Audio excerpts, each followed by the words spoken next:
मधु अपनी बहन दीपिका की सगाई में शामिल होने के लिए अपने मायके आई हुई थी और कल ही उसकी बहन की सगाई का कार्यक्रम अच्छे से निपटा था। उसकी अरेंज मैरिज हुई थी, लेकिन उसकी बहन की लव मैरिज हो रही है।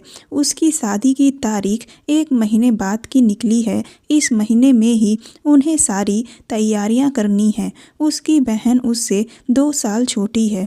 वो सब उसकी शादी से बहुत खुश हैं। बस अगर दुख है तो सिर्फ इस बात का कि इस खुशी को बांटने के लिए आज उनके पिता इस दुनिया में नहीं हैं, लेकिन उनका आशीर्वाद उनके साथ हमेशा रहेगा। अपने माँ बाप की वो सिर्फ 2 ही लड़कियां हैं।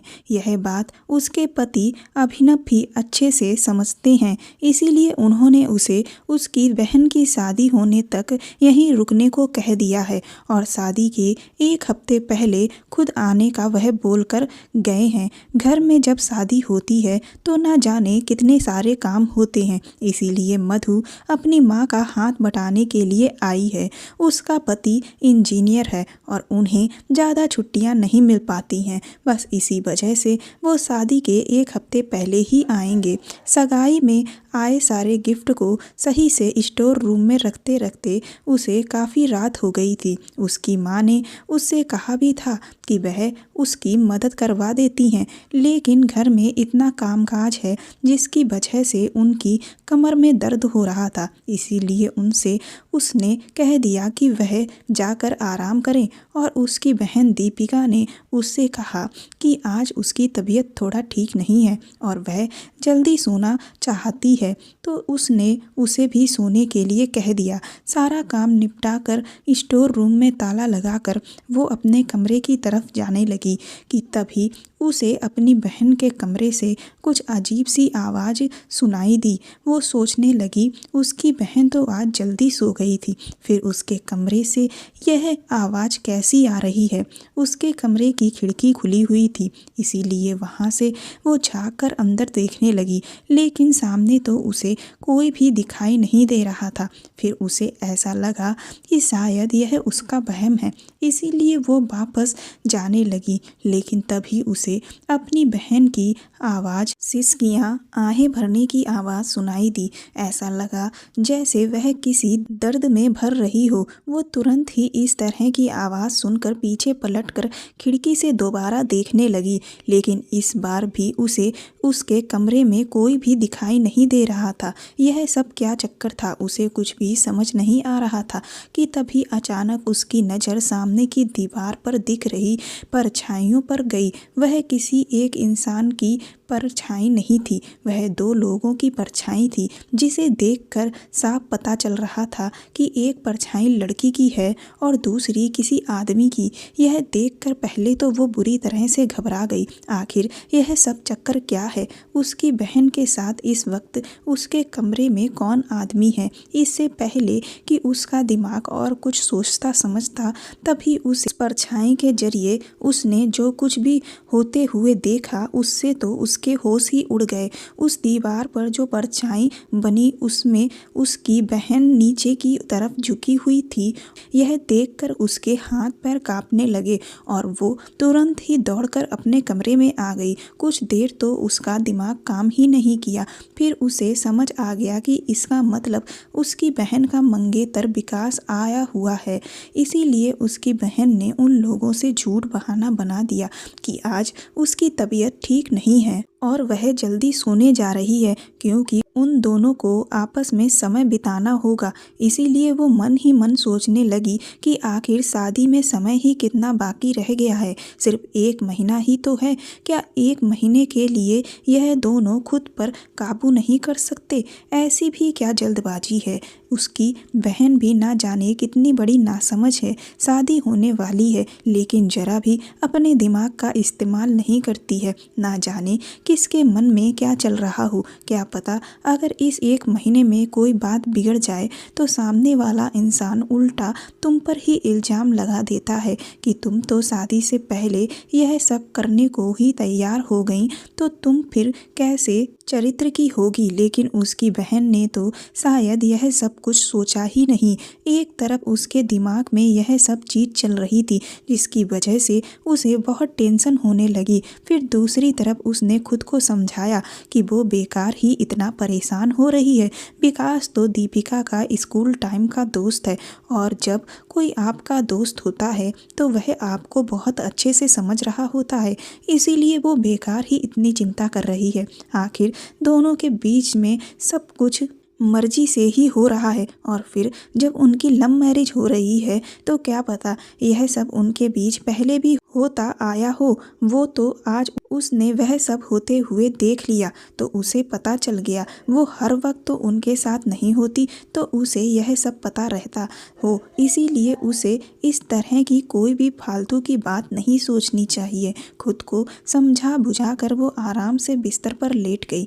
लेकिन उसने यह तो सोच लिया था कि कल वो दीपिका को इनडायरेक्टली यह बात समझा देगी कि कम से कम वह अभी 1 महीने के लिए विकास से थोड़ी सी दूरी बना कर रखे। फिर उसके बाद तो किसी भी तरह की कोई भी बंदिशें उन दोनों के बीच नहीं रहेंगी। अगली सुबह जब वो सोकर उठी तो उसे रात वाली बात अच्छे से याद थी, इसीलिए उसने सोचा कि मौका पाते ही वो दीपिका से बात करेगी। लेकिन उसे उससे बात करने का मौका मिल ही नहीं पा रहा था। उसने सोचा कि चलो कोई बात नहीं, आगे जब कभी मौका मिलेगा तब आराम से बैठकर बात करूंगी। इन दिनों वो जब से अपनी बहन के शादी में शामिल होने आई थी तो उसने एक अजीब सी चीज़ नोटिस की थी कि हो तो उसकी लव मैरिज रही थी, उसकी मर्जी की शादी थी, लेकिन ना जाने क्यों उसे दीपिका कुछ परेशान सी ही नज़र आती थी और अब वह पहले से बहुत ही कम बात करने लगी थी। उसे समझ नहीं आ रहा था कि जब लड़का उसकी पसंद का है, सब कुछ उसके मन का हो रहा है, फिर उसके चेहरे पर यह परेशानी हर वक्त क्यों छाई रहती है। लेकिन उसने उससे अभी तक कुछ भी इसलिए नहीं पूछा।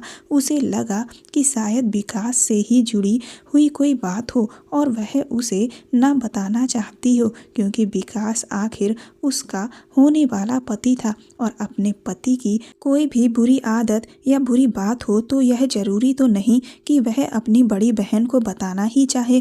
बस इसी वजह से वो उससे कुछ भी पूछ नहीं रही थी। उसने सोचा उसकी बहन खुद ही इतनी तो समझदार है कि वह अपनी निजी जिंदगी की उलझन को सुलझा सकती है।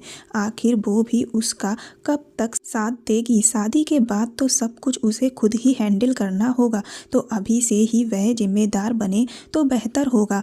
आज का पूरा दिन भी निकल गया। वो जैसे ही सोने वाली थी कि तभी उसके पति अभिनव का उसके पास फ़ोन आ गया। उसकी शुरू से ही आदत रही है कि वो जब भी फ़ोन पर बात करती है तो टहलना शुरू कर देती है। बस इसी वजह से वो छत पर निकल गई। उनसे बात करते करते उसे काफ़ी देर हो गई, करीब आधी रात का वक्त हो चुका था। बात करने के बाद जब वो नीचे उतरकर अपने कमरे में लेटने जा रही थी तो उसे फिर से कल की तरह ही अपनी बहन के कमरे से उसी तरह की आवाज़ें आने लगी। यह सुनकर वो दंग रह गई। वो तुरंत ही एक बार फिर उसके कमरे के बाहर पहुंची तो उसे आज फिर सामने उसके कमरे में कोई भी नज़र नहीं आ रहा था, बल्कि कल की तरह ही सामने की दीवार पर 2 परछाइयाँ नज़र आ रही थीं और उन परछाइयों से साफ पता चल रहा था कि जो कुछ कल उन दोनों के बीच हो रहा था वही आज भी हो रहा है। यह सब देखकर उसे थोड़ा थोड़ा गुस्सा आ रहा था कि आखिर यह दोनों इतनी नासमझी क्यों कर रहे हैं। अगर मधु की माँ को पता चल गया कि यह दोनों शादी से पहले ही यह सब कर रहे हैं तो ना जाने वह क्या करेंगी। उसे तो कुछ भी समझ नहीं आ रहा था। वो एक अजीब सी उलझन में पड़ चुकी थी। आखिर दीपिका से कहती भी तो क्या कहती, उसे खुद से सोचना समझना चाहिए। और विकास वह तो उसे दीपिका से ज़्यादा ही समझदार लगता है, लेकिन वह भी इस तरह की हरकत बार बार कर रहा है।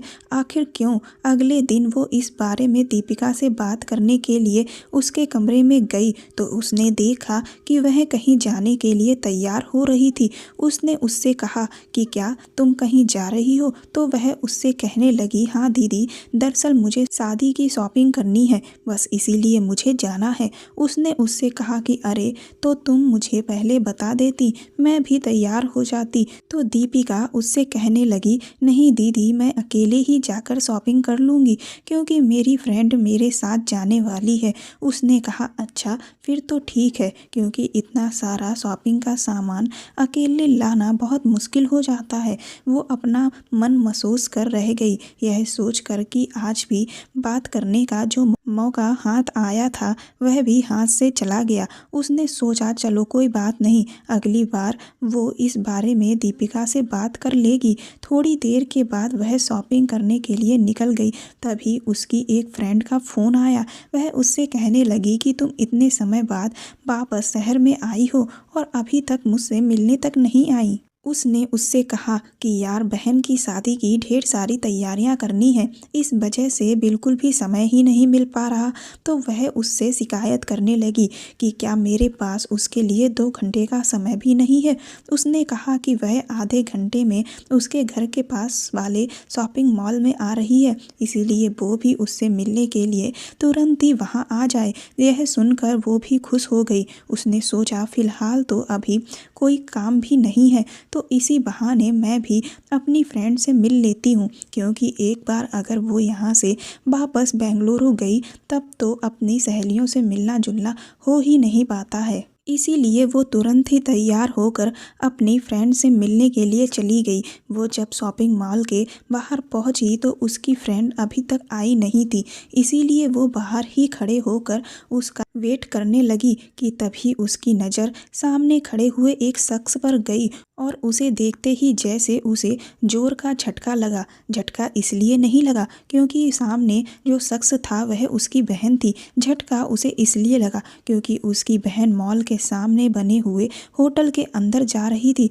उसे होटल के अंदर जाते हुए देखकर वो बुरी तरह से चौंक गई कि आखिर इस होटल में ऐसा कौन रुका हुआ है जिससे वह मिलने के लिए आई हुई है।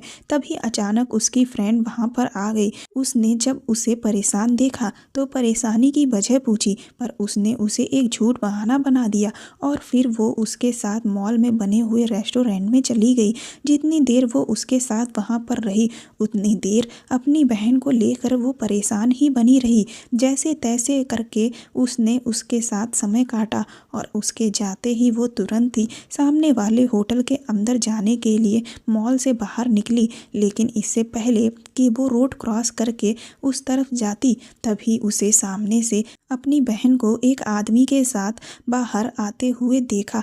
वह आदमी बाहर आकर एक बड़ी सी गाड़ी में बैठकर चला गया। वो उसका चेहरा भी नहीं देख पाई। अब उसे कुछ भी समझ नहीं आ रहा था कि आखिर यह कौन शख्स था जिससे उसकी बहन मिलने के लिए आई थी। उसे रहा नहीं गया और इसीलिए वो तुरंत ही उसके पास पहुंची। उसने जैसे ही अपनी बहन के कंधे पर हाथ रखा और वह पलटी तो ऐसा लगा जैसे उसके ऊपर बिजली ही गिर गई हो। वह उसे देखकर बुरी तरह से चौंक गई। उसने उससे तुरंत ही पूछा कि वह आदमी कौन था। उसके सवाल से जैसे वह बिल्कुल जम चुकी थी।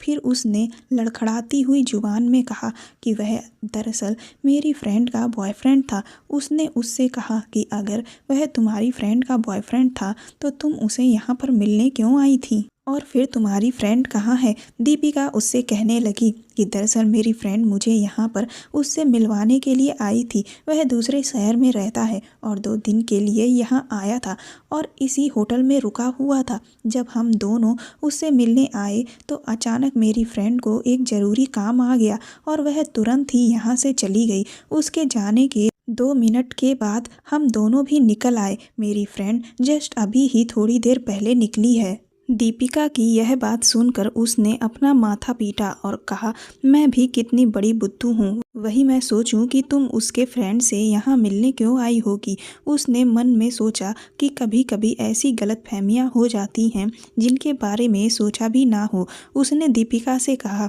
कि चलो अच्छा अब घर चलते हैं। तभी उसने देखा कि उसके हाथ में तो कोई शॉपिंग बैग नहीं थे। उसने कहा कि तुमने शॉपिंग नहीं की? तो कहने लगी कि वह दरअसल मैं शॉपिंग कर ही नहीं पाई। यहाँ से निकलने के बाद ही हम दोनों शॉपिंग के लिए जाने वाले थे, लेकिन मेरी फ्रेंड को तो ज़रूरी काम से जाना पड़ा, इसीलिए हमने कल शॉपिंग पर जाने का प्लान बनाया है। उसके बाद वो और दीपिका वापस घर लौट आए। वो नोटिस कर रही थी कि दीपिका अभी भी बहुत परेशान थी। उसने उससे पूछा कि दीपिका, क्या कोई बात है जिसे लेकर तुम मन ही मन सोचती रहती हो? उसने उससे कहा, नहीं दीदी, ऐसा तो कुछ भी नहीं है। उसने उससे कहा कि अगर इस शादी से लेकर तुम्हें कोई दिक्कत है या कोई बात है तो तुम बेझिझक अपनी बड़ी बहन को बता सकती हो। दीपिका कहने लगी कि नहीं दीदी, आपको कोई गलतफहमी हो रही है। मैं तो इस शादी से बहुत खुश हूँ। मैं तो अपनी मर्जी से शादी कर रही हूँ, फिर मैं आखिर क्यों परेशान होंगी। इतना कहकर वो अपने कमरे में चली गई। वो भी सोचने लगी कि बात तो यह सही कह रही है, सब कुछ तो इसकी मर्जी का है, फिर आखिर यह क्यों परेशान होगी। उसने सोचा कि शायद उसे ज़्यादा सोचने की बीमारी हो गई है, बस इसीलिए वो फालतू में ही अपना दिमाग खराब कर रही है। उसे भी इन सब बातों पर ध्यान नहीं देना चाहिए। और रही बात दीपिका की टेंशन की, तो जिसकी शादी होती है उसे थोड़ी बहुत तो फिक्र हो ही रही होती है, भले ही मर्जी के इंसान से क्यों ना हो रही हो, क्योंकि शादी के बाद तो ना जाने कितनी सारी जिम्मेदारियां बढ़ जाती हैं। उसकी शादी भी जब हो रही थी तो वो खुद भी तो कितना परेशान थी, जबकि वैसे तो वो खुश ही थी कि उसे इतना अच्छा लड़का मिल रहा है। धीरे धीरे दिन बीतने लगे और इधर मधु अपनी माँ के साथ मिलकर शादी से जुड़ी हुई सारी तैयारियों को करवाने लगी थी। दीपिका भी अपनी तैयारी कर रही थी।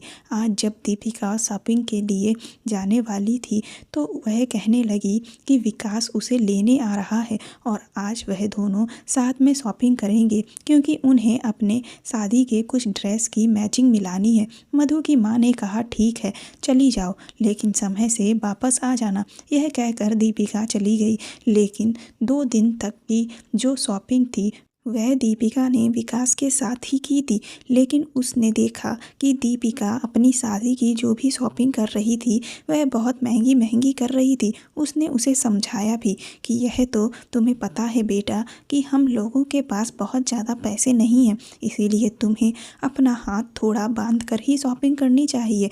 यह ज़रूरी तो नहीं कि तुम हर चीज़ ब्रांडेड ही पहनो। उसकी इस बात पर दीपिका उससे थोड़ा चिढ़कर कहने लगी कि दीदी, आपकी शादी जब हुई थी तब महंगाई कुछ और थी और इस समय महंगाई कुछ और ही है। तो अगर आप अपनी शादी की तुलना मेरी शादी से करेंगी तो ऐसे तो नहीं हो पाएगा। उसे उसकी यह बात बहुत बुरी लगी। उसकी माँ ने भी उसको कसकर डांटा कि तुम दीदी से कैसे बात कर रही हो और भला वह क्या गलत कह रही हैं। मैं खुद तुमसे पहले ही यह बात कहने वाली थी कि तुम ज़रूरत से ज़्यादा ही पैसे खर्च कर रही हो। इस बात पर दीपिका अचानक ही रोने लगी और रोते हुए कहने लगी, मैं क्या करूं, मैं भी मजबूर हूं। उसकी यह बात सुनकर मधु और उसकी माँ दोनों ही चौंक गए। उन्होंने कहा, मजबूर हो? आखिर ऐसी क्या मजबूरी है कि तुम्हें ज़्यादा पैसे खर्च करके महंगी शॉपिंग करनी पड़ रही है? इस बात पर दीपिका कहने लगी कि मेरा वह मतलब नहीं था, और फिर उन्हें बिना जवाब दिए अपने कमरे में वापस चली गई। दीपिका के ऐसे व्यवहार से उसकी माँ बहुत परेशान हो गई। वह कहने लगी कि मुझे तो समझ नहीं आ रहा है कि इस लड़की की जब से शादी तय हुई है यह अजीब तरह से व्यवहार कर रही है। जरा सा भी अगर कुछ कह दो तो छोटी छोटी बातों पर रोना शुरू कर देती है। पहले तो यह कभी ऐसा नहीं करती थी। उसकी माँ उसे कहने लगी कि तुम एक बार इससे बात करके देखो कि आखिर इसके इस तरह के व्यवहार के पीछे असली वजह क्या है। मधु ने अपनी माँ को तसल्ली देते हुए कहा कि आप फिक्र मत करें, मैं दीपिका से बात करके सब कुछ ठीक कर दूंगी। अगले दिन उसके पास विकास का अचानक से फ़ोन आया। उसका फ़ोन देखकर वो थोड़ा सा चौंक गई कि आखिर विकास को उससे क्या काम आ पड़ा। उसे लगने लगा कि कहीं दीपिका ने विकास से कुछ कह तो नहीं दिया है और इसीलिए वह उसे फ़ोन कर रहा है। थोड़ी देर के बाद ही उसने विकास का फ़ोन उठाया तो वह उससे कहने लगा कि दीदी, क्या आप मुझसे घर के बाहर आकर मिल सकती हैं। उसने उससे कहा कि हाँ, क्यों नहीं। वो तुरंत ही अपना हुलिया ठीक करके घर से बाहर निकली, लेकिन वो मन ही मन बड़ा परेशान हो रही थी कि ना जाने ऐसी क्या बात हो गई कि विकास ने उसे घर के बाहर मिलने के लिए बुलाया। जैसे ही वो उसके पास पहुंची, उसने उसके हाथ में एक छोटा सा बैग पकड़ाया और उससे कहने लगा कि वह यह गिफ्ट दीपिका के लिए पेरिस से लेकर आया है। उसने उसे कहा कि तो तुम उसे खुद से यह गिफ्ट क्यों नहीं दे रहे हो। तो इस बात पर वह कहने लगा कि मैं एक हफ्ते के लिए पेरिस गया हुआ था, आज ही लौट कर आया हूँ, जिस वजह से मुझे बहुत थकान हो रही है। मैं सीधा एयरपोर्ट से इसीलिए यहीं चला आया ताकि दीपिका को यह गिफ्ट देता हुआ ही घर जाऊं, लेकिन वह तो अभी घर पर है नहीं, इसीलिए मैंने सोचा कि मैं यह आपको दे दूं ताकि आप उसे ये दे दें। विकास की यह बात सुनकर वो बुरी तरह से चौंक गई, क्योंकि उसकी इस बात में उसे दो झूठ नजर आए। एक तो यह कि दीपिका इस वक्त घर पर नहीं है और दूसरा यह कि विकास एक हफ्ते से इंडिया में था ही नहीं। लेकिन दीपिका तो उनसे यही कहकर जा रही थी कि वह विकास के साथ शॉपिंग पर जा रही है। उसने विकास से चौंकते हुए कहा कि तुमसे क्या दीपिका ने कहा है कि वह घर पर नहीं है। तो वह कहने लगा, हाँ दीदी, मैंने उसे फ़ोन किया था तो उसने ही मुझे बताया। फिर वह उससे कहने लगा, क्यों, क्या आपको यह बात नहीं पता। उसने बात को टालते हुए कहा, अरे नहीं, मुझे पता है, वह तो बस मैं तुमसे ऐसे ही पूछ रही थी। उसके बाद वो उसे बाय बोलकर चुपचाप घर के अंदर चली आई। अब तो उसे समझ ही नहीं आ रहा था कि आखिर दीपिका यह सब क्या कर रही है। वह एक तरफ विकास से मिलने के नाम पर उन लोगों से झूठ बोलकर कहीं जा रही थी और जब आज विकास उससे मिलने आया तो उसने उससे भी झूठ कह दिया। फिर उसे लगा कि क्या सच में दीपिका घर पर नहीं है, इसीलिए वो उसके कमरे के पास गई। उसने खिड़की से झांक कर देखा, दीपिका अपने कमरे में ही बैठी हुई थी और लैपटॉप पर किसी से बहुत धीरे धीरे वीडियो कॉल पर बात कर रही थी। यह देखकर वो चुपचाप वापस अपने कमरे में आ गई। अब उसे लगने लगा था कि जरूर कुछ ऐसा है जो उसकी बहन उन सभी से छुपा रही है और उसे इस सब के बारे में पता करना ही पड़ेगा। पहले उसने सोचा कि इस बारे में वो अभिनव से बात करके देखती है। फिर उसे लगा कि क्या उनसे इस बारे में बात करना सही रहेगा, क्योंकि ना जाने फिर वह दीपिका के बारे में क्या सोचेंगे। फिर उसने सोचा कि पहले वो सब कुछ खुद से ही देखती है। अगर खुद सारी चीज़ों को ठीक नहीं कर पाएगी तब वो इसमें अगर चाहेगी तो अभिनव की मदद ले लेगी। उसी दिन आधी रात के वक्त उसके कमरे के बाहर कुछ हलचल सी हुई। वो तुरंत ही उठकर बाहर गई तो उसने देखा कि दीपिका दबे पांव अपने कमरे में जा रही थी। उसने तुरंत ही उसका हाथ पकड़ लिया और उसे अपने कमरे में ले आई। उसे ऐसा करते देख वह बुरी तरह से चौंक गई और कहने लगी कि दीदी, आप अभी तक जाग रही हैं। उसने कहा कि जाग तो तुम भी रही हो, आखिर तुम्हारे जागने की वजह क्या है और तुम इस तरह चोरों की तरह अपने कमरे में क्यों जा रही थी। तो वह अपने आप में सिमट गई और कहने लगी कि वो मैं तो पानी पीने के लिए उठी थी। उसने कहा, पानी पीने के लिए उठी थी या फिर माँ के कमरे से सोने का हार निकाल रही थी। यह बात सुनते ही दीपिका के तो जैसे होश ही उड़ गए। उसने उससे कहा कि तुम्हें क्या लगा कि मुझे कुछ भी पता नहीं चलेगा। दीपिका उससे कहने लगी, दीदी, आपको कुछ गलतफहमी हो रही है। उसने तुरंत ही उसकी कुर्ती के पॉकेट में हाथ डालकर वह हार निकाला और उसे दिखाते हुए कहा, क्या अब भी तुम यही कहोगी कि मैं झूठ बोल रही हूँ या मुझे कोई गलतफहमी हो रही है। उसका इतना कहना ही था कि दीपिका फिर से फूट फूट कर रोने लगी और कहने लगी कि मैं आपको क्या बताऊं दीदी, लेकिन प्लीज़ आप माँ से कुछ भी मत कहिएगा। उसने दीपिका से कहा कि आखिर तुम्हें यह सब करने की ज़रूरत ही क्या है। तुम अगर किसी को पसंद करती थी तो तुम यह बात हम लोगों को पहले भी बता सकती सकती थी। जिस तरह से हम तुम्हारी शादी विकास से करने के लिए तैयार हो गए, तो उसी तरह से अगर तुम उस दूसरे लड़के के लिए हमसे बात करती तो हम तुम्हारी शादी उससे भी करवा देते। तो कम से कम आज जो तुम यह सब उसके लिए कर रही हो वह सब करना तो नहीं पड़ता। और दूसरी बात, मैं तुमसे यही कहूँगी कि तुम जिस लड़के की खातिर यह सारे गलत काम कर रही हो, मुझे तो नहीं लगता कि वह लड़का अच्छा होगा। मेरी बात मानो, विकास से बेहतर कोई नहीं हो सकता। उसने तुरंत ही उसको वह गिफ्ट पकड़ाया जो विकास आज दीपिका के लिए लेकर आया था। उसने कहा, देखो विकास तुमसे कितना प्यार करता है। वह आज जैसे ही पेरिस से वापस आया उसने सबसे पहले तुम्हारा गिफ्ट मुझे पकड़ाया और तुमने उसे झूठ कह दिया कि तुम घर पर नहीं हो। यहाँ तक कि तुम हम लोगों से भी झूठ कहती आई कि तुम विकास के साथ शॉपिंग पर जा रही हो, जबकि तुम अपने इस प्रेमी से मिलने जाया करती थी। और अब तक तुम हम लोगों को बेवकूफ़ बनाती रही। उसने दीपिका से चिल्लाते हुए कहा कि आखिर तुमने ऐसा क्यों किया? हम घर वालों को तो तुम पागल बना ही रही थी। उस बेचारे लड़के की भावनाओं से भी तुम खेल रही थी। तुम्हें जरा भी शर्म नहीं आई यह सब करते हुए? उसकी इस बात पर दीपिका ने कहा, दीदी आप मुझे गलत समझ रही हो। उसने कहा, मैं तुम्हें गलत समझ रही हूँ या तुम मुझे गलत साबित करने पर तुली हुई हो? तुम हमारी पीठ के पीछे क्या क्या कर रही हो मुझे सब कुछ पता है।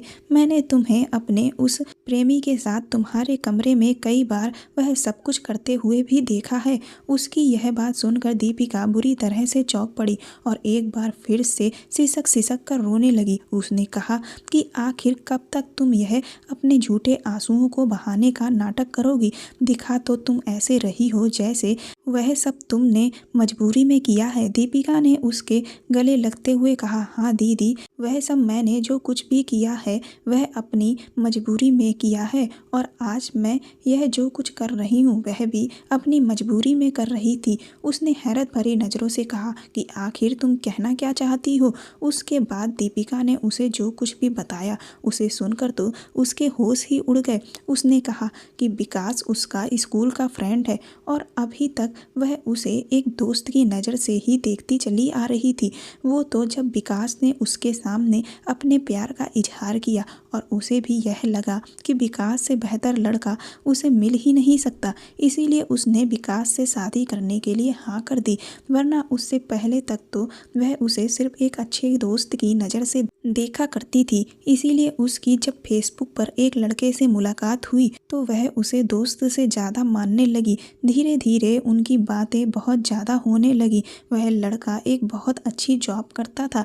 जब कई महीने तक उस लड़के की और दीपिका की आपस में बातें होती रहीं तो उस लड़के ने कहा कि वह दीपिका से मिलना चाहता है ताकि इस रिश्ते को आगे बढ़ा सके और फिर वह उसके घर आकर दीपिका का हाथ उसकी मम्मी से मांग सके। यह बात सुनकर दीपिका ने कहा कि वह बहुत ज़्यादा खुश हो गई और उसने भी उस लड़के से मिलने के लिए हाँ कर दी। जिस दिन वह उस लड़के से मिलने वाली थी उस दिन वह बहुत ज़्यादा खुश थी। शाम के वक्त उस लड़के ने उसे एक पार्क के बाहर मिलने के लिए बुलाया। दीपिका ने कहा कि जब वो वहाँ पर पहुँची तो वह अपनी गाड़ी के पास ही खड़ा हुआ था। उसे देखकर वो मन ही मन खुशी से फूली नहीं समा रही थी। थोड़ी देर उन दोनों ने गाड़ी के बाहर ही खड़े खड़े बातें की। उसके बाद वह उससे कहने लगा कि गाड़ी का दरवाज़ा खोलो, देखो मैं तुम्हारे लिए एक बहुत बड़ा सरप्राइज लेकर आया हूँ। उसके मुंह से सरप्राइज की बात सुनकर वो बहुत खुश हो गई। उसने खुशी के मारे तुरंत ही गाड़ी का दरवाज़ा खोला, लेकिन जैसे ही उसने दरवाज़ा खोला तो सामने देखा तो एक हट्टा कट्टा आदमी अंदर बैठा हुआ था। वह उसे देखकर मुस्कुराने लगा। उसे अचानक से कुछ भी समझ नहीं आया। इससे पहले कि वो पीछे पलटकर उस लड़के यानी कि ऋतिक से कुछ पूछती, ऋतिक ने उसे पीछे से धकेल दिया और उसे जोर से गाड़ी के अंदर धक्का दिया और गाड़ी के अंदर बैठे हुए आदमी ने उसके मुंह पर रुमाल रख दिया, जिससे उसे बेहोशी सी महसूस होने लगी। ड्राइवर की सीट पर भी पहले से ही एक आदमी बैठा हुआ था, जिसने तुरंत ही गाड़ी को दौड़ा दिया। कुछ देर के बाद वह लड़के उसे किसी जगह पर लेकर गए और फिर उन्होंने उसके साथ वह सब किया। उन तीनों ने मिलकर उसकी हालत बुरी तरह से ख़राब कर दी थी और उसके साथ उन्होंने जो भी कुछ किया उसका उन्होंने मोबाइल में एक वीडियो तैयार कर लिया।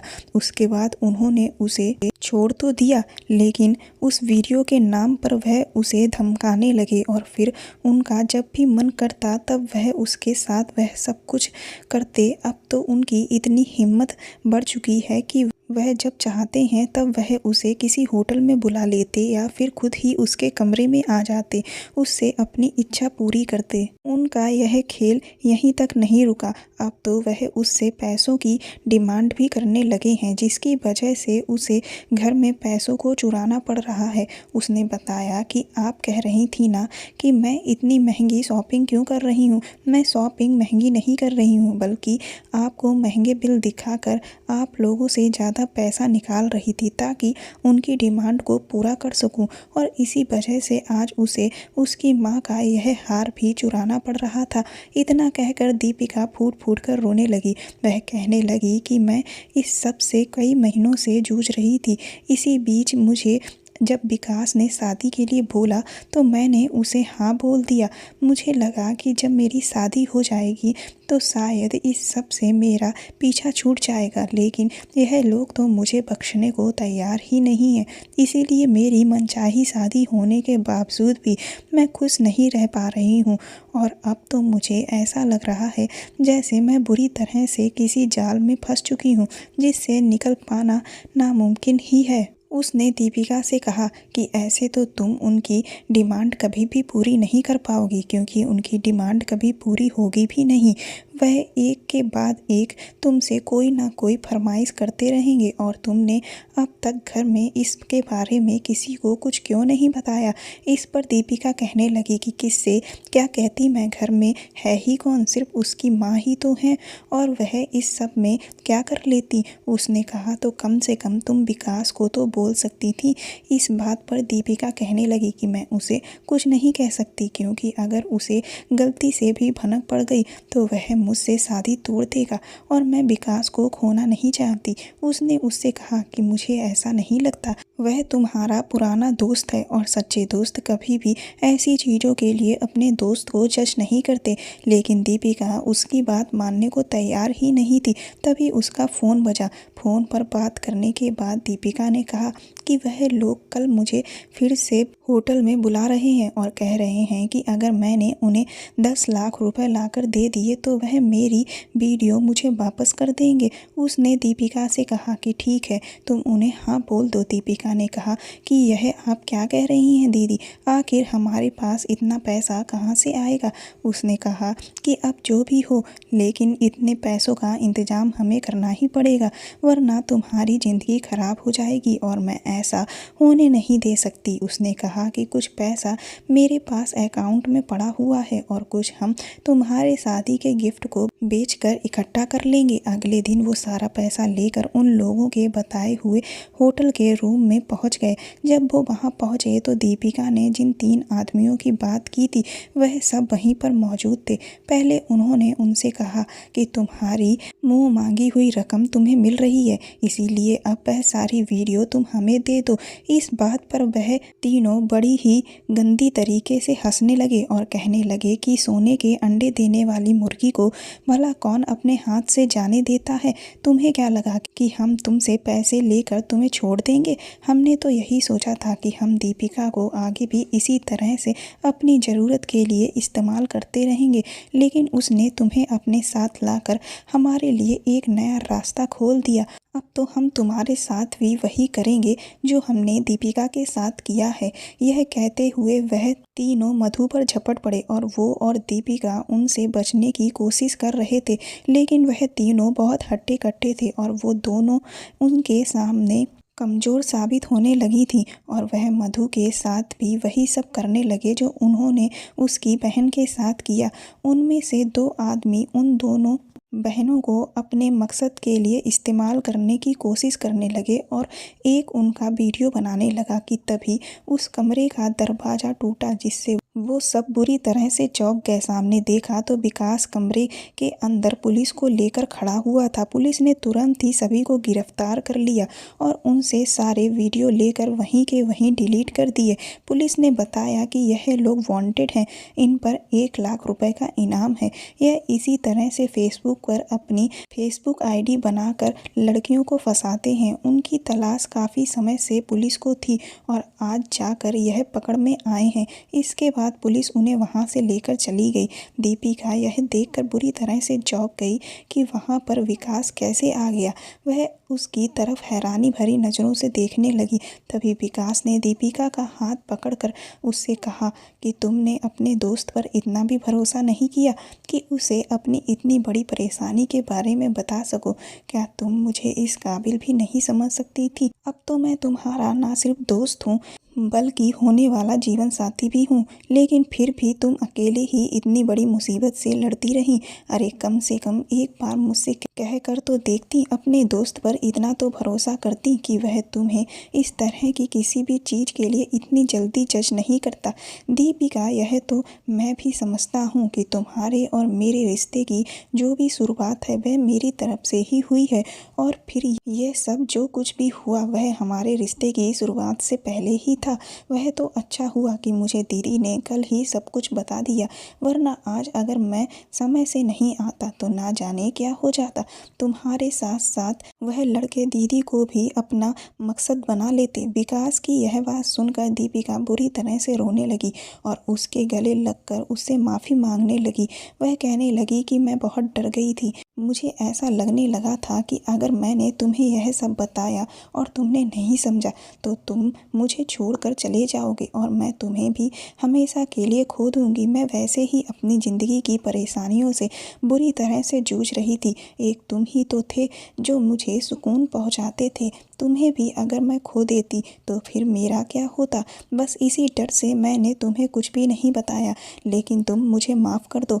आगे से मैं ऐसा कभी कुछ नहीं करूँगी, चाहे कितनी भी बड़ी कोई भी प्रॉब्लम क्यों ना हो। सबसे पहले मैं उसे तुम्हारे साथ ही शेयर करूँगी। मधु ने भी विकास को थैंक यू कहा और फिर वो तीनों वहाँ से वापस अपने अपने घरों के लिए निकल गए। उन तीनों ने एक दूसरे से कहा कि अब यह बात उन तीनों के अलावा किसी और को कभी नहीं पता चलेगी। वो बहुत खुश थी कि उसकी बहन को इतना अच्छा और समझदार जीवन साथी मिला। बहुत जल्द ही दीपिका की शादी विकास के साथ हो गई और वह खुशी खुशी अपने ससुराल विदा हो गई। वो अपनी बहन के लिए बहुत खुश थी कि उसे इतना प्यार करने वाला पति मिला है। सच में अगर एक दोस्त आपका जीवन साथी बन जाए तो उससे बेहतर लाइफ पार्टनर कोई भी नहीं हो सकता, और यह बात विकास ने सच साबित करके दिखाई थी।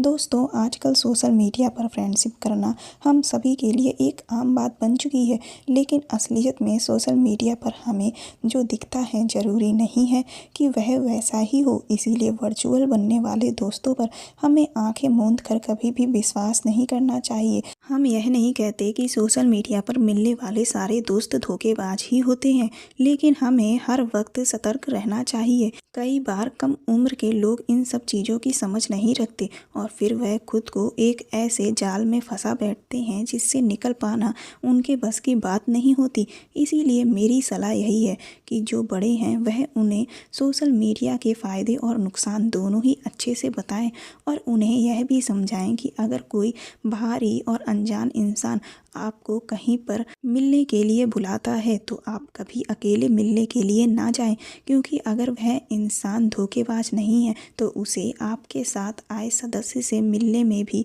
कोई परेशानी नहीं होगी। इस तरह से हम अपनों को एक सुरक्षित माहौल दे सकते हैं। कहानी पसंद आई हो तो मेरे चैनल को सब्सक्राइब कर दें, वीडियो को लाइक कर दें, वीडियो को ज़्यादा से ज़्यादा शेयर करें। धन्यवाद।